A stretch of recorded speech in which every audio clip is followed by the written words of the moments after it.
प्रियजनों, मनुष्य का सबसे बड़ा भ्रम यह है कि वो सोचता है कि उसका दुख दुनिया ने पैदा किया है। कोई कहता है मेरा परिवार कारण है, कोई कहता है मेरी गरीबी कारण है, कोई कहता है मेरा प्रेम टूट गया है इसलिए मैं दुखी हूं। लेकिन मैं तुमसे कहता हूं, ये सब कारण नहीं है, ये तो केवल बहाने हैं। असली कारण कहीं और है। असली कारण तुम्हारी बेहोशी है, तुम्हारी नींद है। तुम जागे नहीं हो। जिस दिन तुम जाग जाओगे उसी दिन तुम्हें दिखाई देगा कि दुख कभी बाहर था ही नहीं। दुख तो भीतर फैला हुआ अंधकार था। सोचो, जब रात में तुम कोई डरावना सपना देखते हो तब वो कितना वास्तविक लगता है। तुम भागते हो, चिल्लाते हो, पसीने से भीग जाते हो, लेकिन जैसे ही आंख खुलती है सपना समाप्त हो जाता है। क्या तुम्हें उस सपने से लड़ना पड़ा? क्या तुम्हें उसे खत्म करना पड़ा? नहीं, केवल जागना पड़ा। यही जीवन का सबसे बड़ा रहस्य है। तुम्हारे सारे दुख भी उसी सपने की तरह हैं। उनसे लड़ने की जरूरत नहीं है, केवल जागने की जरूरत है। तुमने कभी गौर किया है कि तुम्हारा मन हमेशा या तो बीते हुए कल में रहता है या आने वाले कल में? वह वर्तमान में रह ही नहीं सकता, और जो वर्तमान में नहीं है वो जागा हुआ नहीं है। जागरण का अर्थ है इस क्षण में होना, इस सांस में होना, इस पल को पूरी तरह जीना।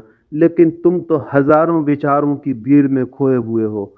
तुम्हें पता ही नहीं कि तुम कौन हो। लोग मेरे पास आते हैं और कहते हैं हमें शांति चाहिए। मैं उनसे कहता हूं, पहले ये जानो कि अशांति किसे है। जिसने स्वयं को जाना ही नहीं वो शांति कैसे पाएगा? तुम घर बदलते हो, नौकरी बदलते हो, रिश्ते बदलते हो, शहर बदलते हो, लेकिन दुख नहीं बदलता, क्योंकि दुख तुम्हारे साथ चलता है। तुम उसे अपने भीतर लेकर घूम रहे हो।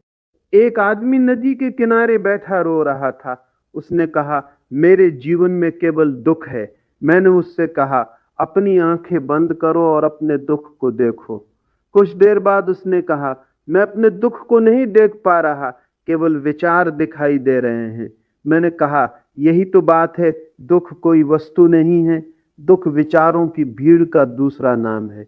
जब मन शांत होता है दुख अपने आप गायब हो जाता है। इसलिए मैंने हमेशा ध्यान की बात की है। ध्यान किसी धर्म का हिस्सा नहीं है, ध्यान जीवन का विज्ञान है। ध्यान का अर्थ है अपने भीतर एक ऐसा दीपक जलाना जिसकी रोशनी में तुम स्वयं को देख सको।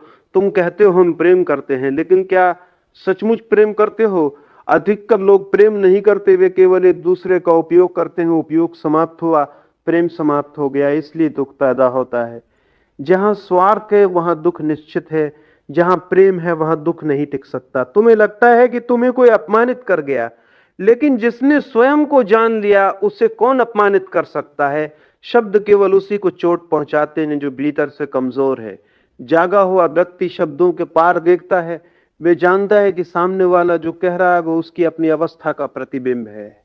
तुम्हारा पूरा जीवन दूसरों की स्वीकृति पर टिका हुआ है। कोई तुम्हारी प्रशंसा कर दे तो तुम खुश हो जाते हो, कोई आलोचना कर दे तो टूट जाते हो। इसका अर्थ है कि तुम्हारे जीवन की चाबी दूसरों के हाथ में है, और जब तक चाबी दूसरों के हाथ में रहेगी दुख तुम्हारा भाग्य रहेगा। जागरण का पहला कदम है अपने भीतर लौटना। प्रतिदिन कुछ समय अपने साथ बैठो, बिना मोबाइल, बिना संगीत, बिना किसी बातचीत के, केवल स्वयं के साथ। शुरुआत में बेचैनी होगी क्योंकि पहली बार तुम स्वयं से मिलोगे, लेकिन धीरे धीरे वही मौन तुम्हारा मित्र बन जाएगा।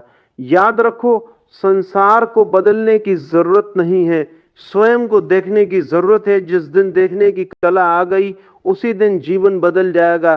तब वही परिस्थितियां जो पहले दुख देती थीं अब तुम्हें कुछ सिखाने लगेंगी। तब असफलता भी शिक्षक बन जाएगी और सफलता भी तुम्हें अहंकार में नहीं डुबो पाएगी। मैं तुमसे ये नहीं कहता कि जीवन में समस्याएं नहीं आएंगी। शरीर बीमार होगा, प्रियजन बिछड़ेंगे, मृत्यु भी आएगी, लेकिन जागा हुआ व्यक्ति इन सब के बीच भी भीतर से शांत रहता है। बाहर तूफान हो सकता है, भीतर नहीं। भीतर केवल मौन होता है।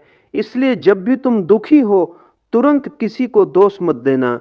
पहले स्वयं से पूछना, क्या मैं इस क्षण जागा हुआ हूं या अपने विचारों में खोया हुआ हूं? यदि ईमानदारी से देखोगे तो पाओगे कि दुख विचारों के कारण है, वास्तविकता के कारण नहीं। जीवन कोई समस्या नहीं है जिसे हल करना हो, जीवन एक रहस्य है जिसे जीना है, और रहस्य केवल जागे हुए व्यक्ति के सामने खुलता है। सोए हुए व्यक्ति के लिए जीवन बोझ है, जागे हुए व्यक्ति के लिए जीवन उत्सव है। इसलिए मैं फिर कहता हूं, दुख केवल इस बात का सबूत है कि तुम अभी सोए हुए हो। जिस दिन तुम्हारी चेतना जाग जाएगी, उसी दिन तुम पाओगे कि जिसे तुम वर्षों से खोज रहे थे वो हमेशा से तुम्हारे भीतर था। आनंद बाहर नहीं है, शांति बाहर नहीं है, परमात्मा भी बाहर नहीं है, सब कुछ तुम्हारे भीतर है। केवल आंखें खोलने की देर है। जागो, क्योंकि जागरण ही मुक्ति है, जागरण ही आनंद है, और जागरण ही जीवन का वास्तविक उत्सव है।